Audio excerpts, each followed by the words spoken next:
started it. I'm on page 55, and I'm eager to read more. But I just wanted to pop on and say I'm really enjoying this. I love the writing. I know it's translated from Japanese, so I'm hoping sort of the feeling of it is coming through and the translation is correct. Because I know sometimes in the original language, the translation means something slightly different.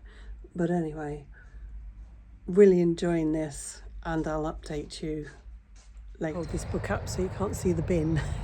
I'm on page 118 of this lovely, delightful little book. I bought it on a whim, and I was like, oh, you know, what did I do that for? But I am so glad I did. The Full Moon Coffee Shop is such a fantastic little book. It's very difficult not to tell you the whole story, but it's got meaning, it's got story, it's got wisdom, and it's got talking cats. And that's all I'm going to say for the moment. So I'm going to catch a train.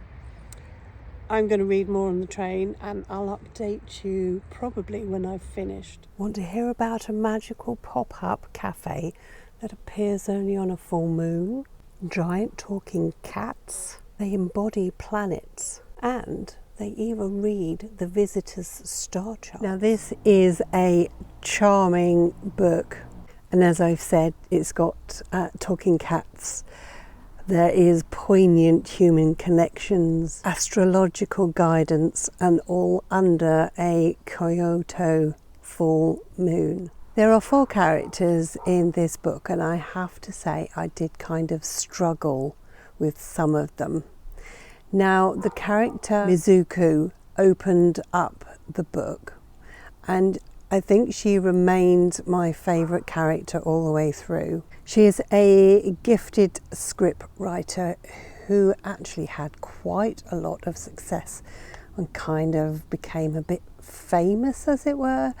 However, she's kind of fallen out of favour, and she finds herself in a rather rundown little flat. She had to move out of her grand apartment, and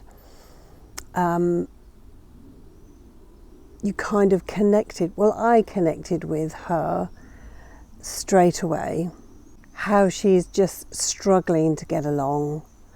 Every day she wakes up is a struggle, and I get that. Wondering where life is going to take you next, and perhaps, you know, what did you do wrong to get to where you are right now? Each chapter introduces a different character.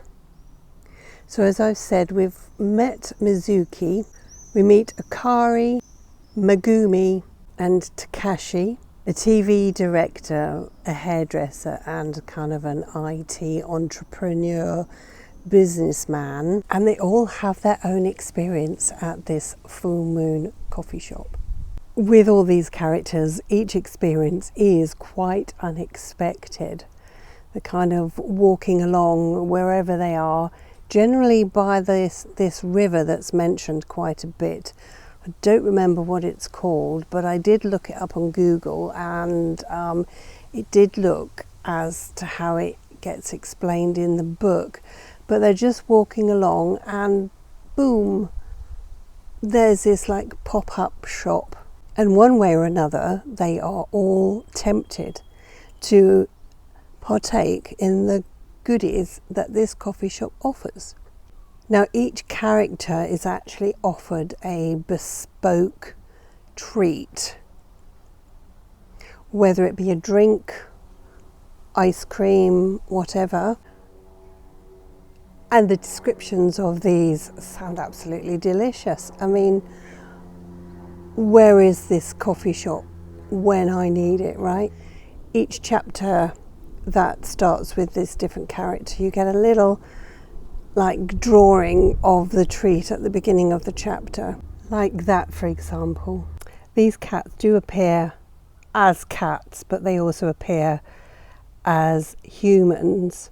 And not only do the partakers of this coffee shop receive these glorious treats, which, by the way, taste absolutely out of this world, they also receive some kind of gentle astrological reading.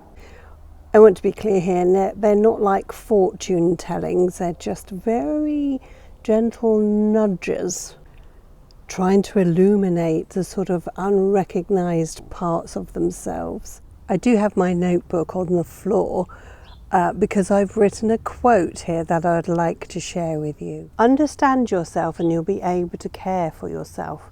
As long as you do that, you'll shine like the star that you are. As I said at the top of this video, this is a charming book. It's not too big. Is just long enough to get the story told. This book was a comfortable pleasure. I really enjoyed reading it. It was a quick read. I did find myself turning the pages quite quickly, which I actually enjoyed because that means I was getting further and further into the book and finding out what happens. I'm not too good at classifying books, but I would say this was like a cozy magical realism, and it's a book that I hope to continue enjoying inside my head for quite a while longer. So thank you, Larica, for agreeing to read this with me.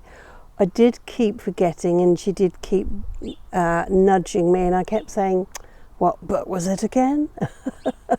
But eventually we got there. So thank you for making this buddy read a comfortable, easygoing, relaxed one. And I enjoyed it even more for that experience. Thank you so much for watching. If you like what you saw, please do come back for more. And I will see you in my next one. Bye.